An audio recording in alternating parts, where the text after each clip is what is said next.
The office of U.S. Senator Larry Craig, Chairman of the Committee on Veterans Affairs, presents the Washington Report.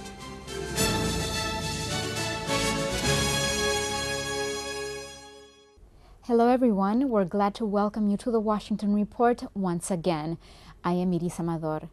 The crispness that can already be felt in the air is a reminder of the passage of time. Congress resumes its activities with its sight on the future, but pausing at moments to review and evaluate the past. The U.S. Senate Committee on Veterans Affairs, for example, initiated September with a hearing to examine a law Congress approved last year to help soldiers with traumatic injuries suffered since the beginning of the war in the Middle East. For severely injured members of the armed forces, a new insurance program is easing the financial burdens they and their families endure during usually long recovery periods. Last year, 3 young veterans approached Senator Larry Craig to explain how families found themselves in a bind, with the cost of maintaining a home on one hand and the added expenses of living away from it on the other.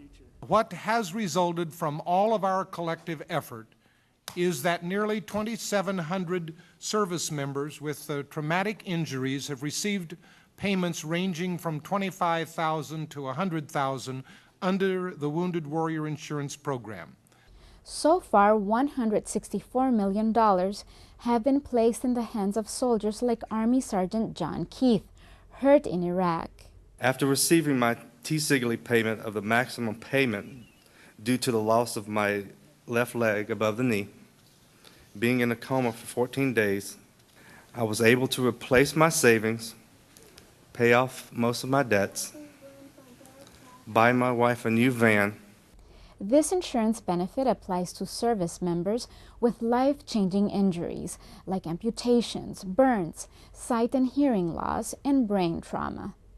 On the heels of this hearing, the Senate approved a proposal to increase the amount of funding for the Defense and Veterans Brain Injury Center.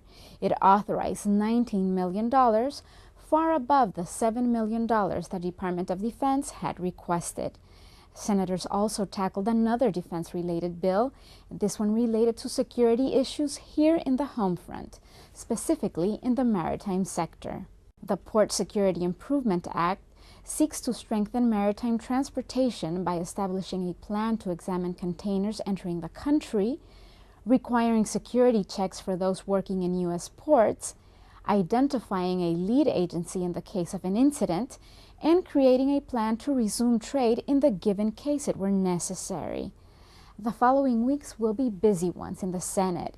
We will come back with details in a future Washington Report, your window to the Capitol. I'm Iris Amador. Thanks for joining us. We invite you to visit our website, craig.senate.gov, for more news or to subscribe to the podcast of this program.